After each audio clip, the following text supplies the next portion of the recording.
les assemblées générales de copropriétaires. Alors j'ai envie de dire un événement, un rendez-vous connu, peut-être méconnu pour certains, mais en tout cas c'est le rendez-vous des copropriétaires au sein de la copropriété. Et qui de mieux pour nous en parler que celui qu'on ne présente plus sur notre plateau d'Info 83. J'ai nommé Pierre Grèche, professionnel de l'immobilier. Salut Pierre. Salut Mehdi. Très heureux de t'accueillir de nouveau.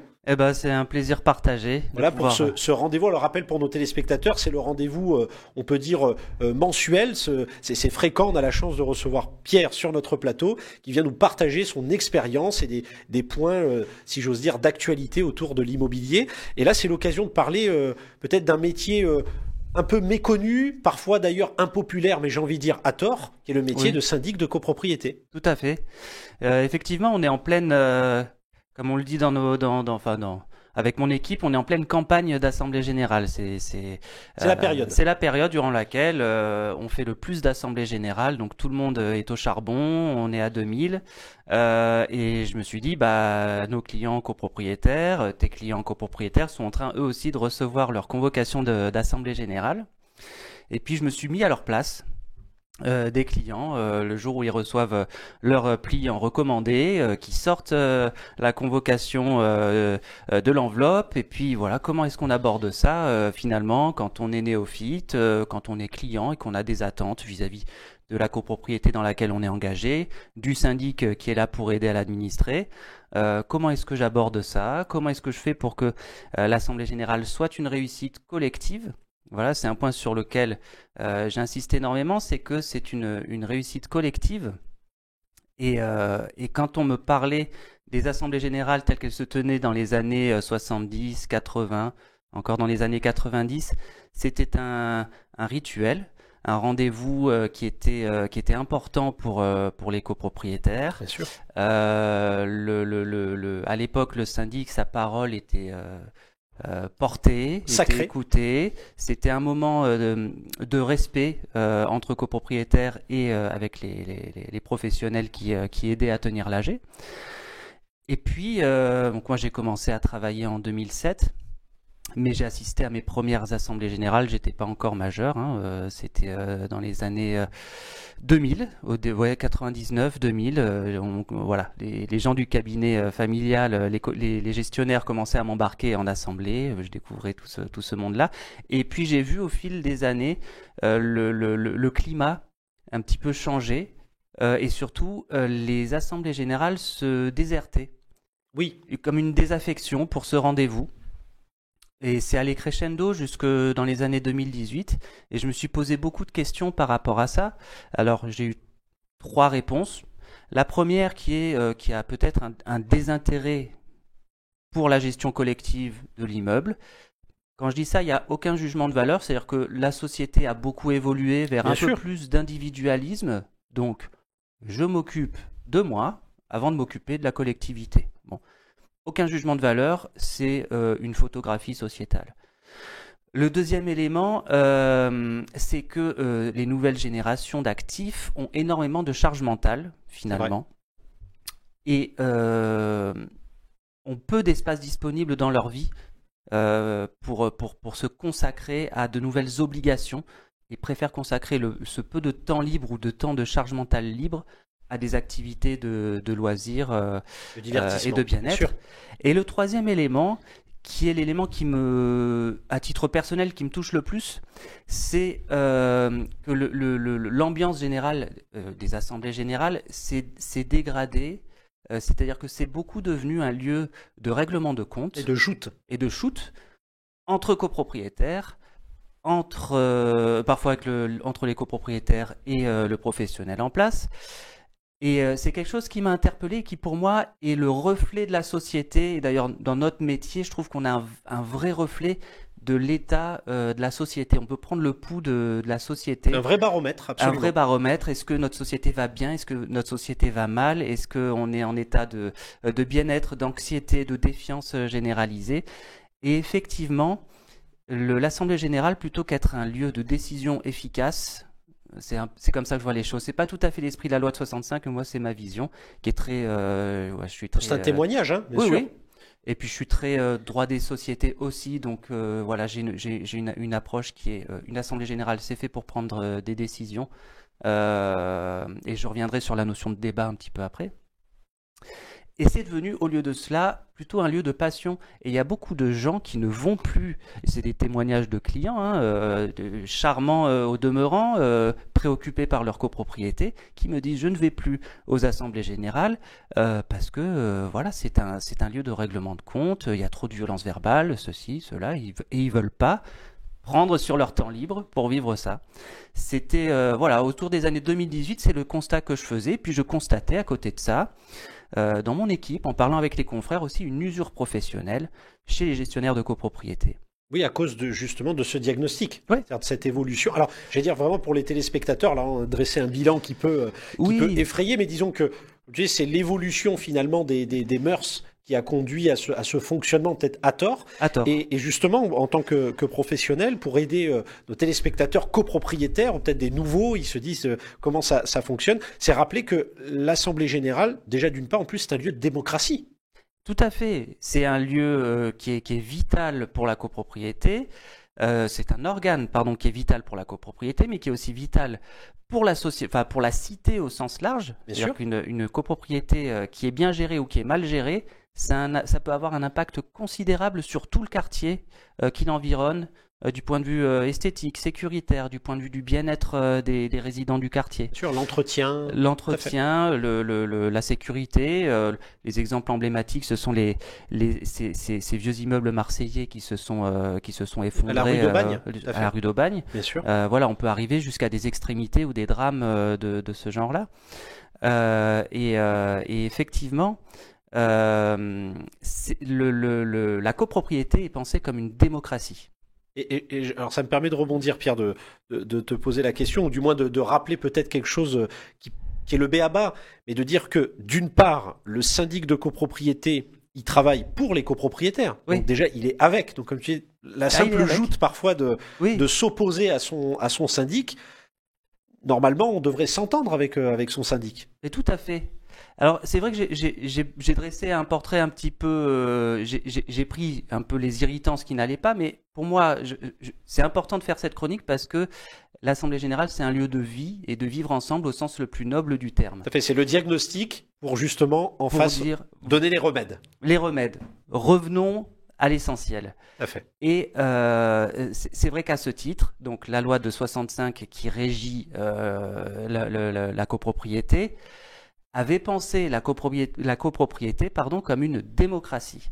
Donc, qui dit démocratie, au sens large, ça veut dire que l'organe qui prend les décisions, pratiquement toutes les décisions, sauf cas d'urgence ou cas de force majeure ou délégation très encadrée au conseil syndical, c'est l'Assemblée générale. Et à l'Assemblée générale, tous les copropriétaires peuvent participer, ça veut dire qu'ils ont un pouvoir d'agir sur leur copropriété. Donc c'est pensé comme une démocratie et le pouvoir, il est détenu par l'Assemblée générale. C'est l'organe législatif, tout à fait, en quelque sorte.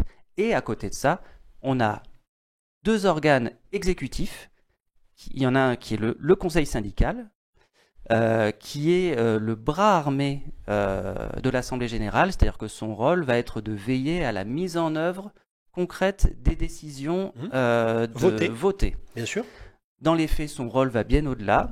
Et puis j'en profite pour saluer nos présidents de conseils syndicaux, parce que ce sont des gens qui s'investissent bénévolement, qui mettent beaucoup de leur temps, qui donnent beaucoup de leur temps dans cette administration de la copropriété, c'est-à-dire qu'ils peuvent recueillir des doléances au quotidien, ils peuvent contrôler les comptes à la fréquence qu'ils veulent. Il y a un arrêté, un contrôle annuel, certes, mais... Ils assistent et contrôlent la gestion du syndic. Tout à fait, voilà. Et on a tous des présidents de conseils syndicaux qui viennent une fois par mois au cabinet. Très investis. Très investis, qui vérifient les comptes, les impayés et les avancées budgétaires, bref. Donc, c'est des gens qu'il faut saluer parce qu'ils s'investissent bénévolement pour la communauté. Absolument. Et en tant que syndic de copropriété, alors ça va peut-être faire hurler des gens, mais avoir un bon conseil syndical ou un bon président de conseil syndical, c'est un travail c'est un bonheur de travailler. Voilà, je pense à quelques-uns de mes clients comme ça, avec qui c'est un vrai bonheur d'avancer, parce qu'ils sont très investis. Il y a un vrai désir de compréhension sur l'ensemble normatif de la copropriété qui est pas évident, et c'est un travail d'équipe qui est formidable. J'allais dire, tu le disais à l'instant, si effectivement l'Assemblée générale est l'organe, on va dire, de décision, voilà, législative, qui prend les décisions de la copropriété, effectivement, il n'y a pas de secret. S'il y a un bon conseil syndical très investi, qu'on a les décisions en face, je veux dire, c'est un cercle vertueux et l'immeuble va être entretenu, va être sécurisé, conservé, qui sont les termes de la loi du 10 juillet 1965, et de rappeler surtout, peut-être le rôle du syndic, c'est aussi l'exécutant des volontés du syndicat, exactement, des copropriétaires. Si je fais un mauvais comparatif avec la vie associative, le syndic, si on prend l'exemple du bureau d'une association, il cumule, dans l'esprit de la loi de 65, il cumule le rôle de trésorier et le rôle de secrétaire. Tout à fait. Alors, c'est l'esprit de la loi 65. Les mœurs ont évolué depuis, les attentes des copropriétaires ont évolué depuis. Si on se cantonnait à ça, je pense qu'on n'aurait plus de clients dans nos agences. En fait, ce qui est attendu aujourd'hui, c'est qu'on soit un intendant général de la copropriété, un vrai prestataire de service, et non pas seulement un juriste et un comptable ou un technicien du bâtiment. Ils attendent de nous de l'immédiateté, de l'écoute, énormément d'écoute. Et par rapport à cela, la loi de 65 est un petit peu, voilà, elle a fait son temps, elle est un petit peu déphasée par rapport à ça, mais voilà, et l'ensemble des confrères, on est parfaitement conscient de cela, et on essaye de se mettre justement au niveau de ces attentes, d'être un vrai prestataire de service à dimension humaine, disponible, réactif. Donc c'est ça, rappeler à nos téléspectateurs déjà à bâton rompu. Le syndic n'est pas le commandant de la copropriété, c'est pas lui qui décide de tout. Non. Bien au contraire, on le rappelle, c'est l'exécutant légalement des volontés des copropriétaires, d'où l'importance, comme je disais, de participer aux assemblées générales. Il faut participer. Certes, il y a une part d'engagement, tout ça, mais ça fait partie aussi des obligations des copropriétaires de rappeler que plus en fait vous êtes investi, plus votre bien est entretenu, plus des décisions sont prises, plus elles seront exécutées par le conseil syndical et le syndic. Oui. Et surtout, alors, je pense que tu as partagé mon avis, si justement la copropriété, tout s'y déroule bien, elle est très bien entretenue, il faut à plus forte raison venir aux assemblées générales pour cultiver, dire, ce bon entretien. Oui. Parce que parfois, tu m'arrêtes si je me trompe, c'est quand tout se passe bien et qu'il n'y a pas, entre guillemets, grand-chose à l'ordre du jour, c'est-à-dire il n'y a pas de travaux importants, tout ça, on a tendance à les déserter, ces assemblées. Oui, et c'est un tort parce que justement, la copropriété, je le disais tout à l'heure, c'est le vivre ensemble. C'est une communauté. C'est d'ailleurs pour moi la plus petite, c'est comme ça que je le considère, la plus petite communauté urbaine après le CIL et la commune. C'est vrai. C'est aussi la charnière entre le monde du dedans, donc celui du logement et des parties communes, et du dehors, de l'espace public. Et donc, la copropriété et le syndicat des copropriétaires, c'est une équipe. Donc l'esprit d'équipe, ça s'entretient, et à ce titre, il faut participer aux assemblées générales. C'est un moment, comme je disais, de vivre ensemble. Et je rebondis sur quelque chose que tu viens de dire, c'est-à-dire que ma vision sur des prises de décision importantes, elles se préparent. Elles ne se font pas que au moment de l'Assemblée générale. Tout à fait. En fait, il est préférable de faire des réunions d'information ouvertes à tous les copropriétaires, parfois sur une seule résolution, mais qui va engager lourdement la copropriété. C'est des réunions. Alors, j'ai un exemple en tête, mais c'est qu'on avait fait récemment avec. C'était il y a un an, avec mon responsable copro. La réunion avait duré 4 heures. Mais il n'y avait pas de décision au bout de cette réunion, c'était vraiment pour sortir tous les sujets, toutes les questions qui auraient pu se poser pendant l'Assemblée générale, y répondre, faire la pédagogie. On était accompagné du maître d'œuvre qui nous a aussi beaucoup aidé à donner l'information. Résultat, l'Assemblée générale s'est bien déroulée, ça a été un vrai moment de vivre ensemble. Tout le monde était informé et on a pu prendre une décision. C'est-à-dire que c'est pas une résolution qui a pris 4 heures sur toute une assemblée générale. En fait, tout ça avait été purgé en amont. Et c'est aller au-delà du simple rendez-vous de l'Assemblée générale, mais de ne pas hésiter à faire d'autres réunions, parfois pour parler de décisions importantes, de l'avenir de la copropriété, purger aussi, c'est pour ça parfois je parle de rendez-vous où il y a un peu de catharsis, purger aussi les problématiques ou les conflits anciens entre voisins, parce que parfois on voit des clans dans les copropriétés, en tant que professionnel on est au milieu de tout ça et on ne peut pas prendre parti, et effectivement la conclusion que j'ai eue ces dernières années, notamment au regard de la pandémie, c'est que malgré la possibilité de faire des assemblées générales en vote par correspondance, les gens ont très vite réclamé de pouvoir se réunir en présentiel. Donc il y a ce besoin fondamental d'être ensemble.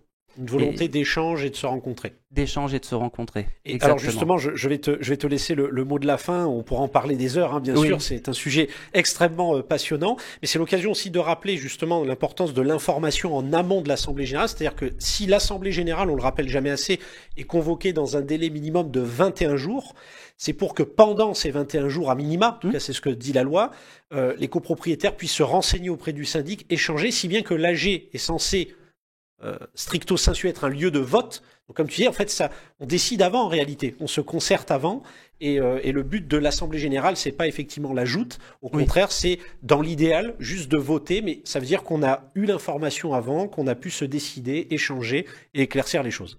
Effectivement, tu as tout à fait raison. Alors l'esprit de la loi de 65, c'était aussi un lieu de débat, mais on était en 1965. Gérer une copropriété à l'époque, c'était bien moins complexe que maintenant. Et aujourd'hui, à mon sens, il est impératif d'avoir d'autres cénacles, d'autres moments pour se réunir et pour avoir un dialogue permanent et que l'Assemblée générale soit un moment de décision et aussi un moment de vivre ensemble. Voilà. Dans une société où le lien social a été durablement abîmé pendant le confinement strict, dans nos métiers, on en est témoin tous les jours. Pour moi, il y a quelque chose de fondamental dans dans la tenue de l'Assemblée générale qui va au-delà du respect des obligations de tenue d'assemblée annuelle. C'est de construire du lien social, de construire du vivre ensemble.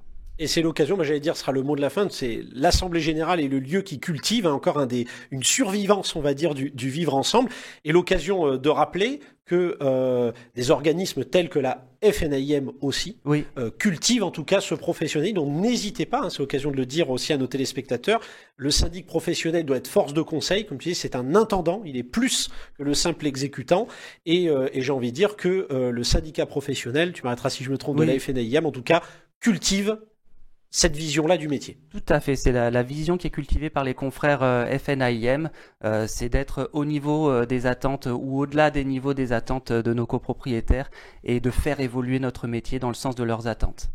Ce sera le mot de la fin. Un grand merci Pierre d'avoir été avec nous. Merci à toi. Et merci pour ce focus sur la copropriété. Encore une fois, on pourra en parler des heures. On prend un petit peu le temps avec Pierre Grèche d'échanger autour de ça et on espère que pour les téléspectateurs, ce sont des éclairages importants. Encore un grand merci Pierre d'avoir été avec nous. Merci beaucoup. Merci infiniment. Merci à vous chers téléspectateurs pour votre fidélité et à très vite sur Info 83.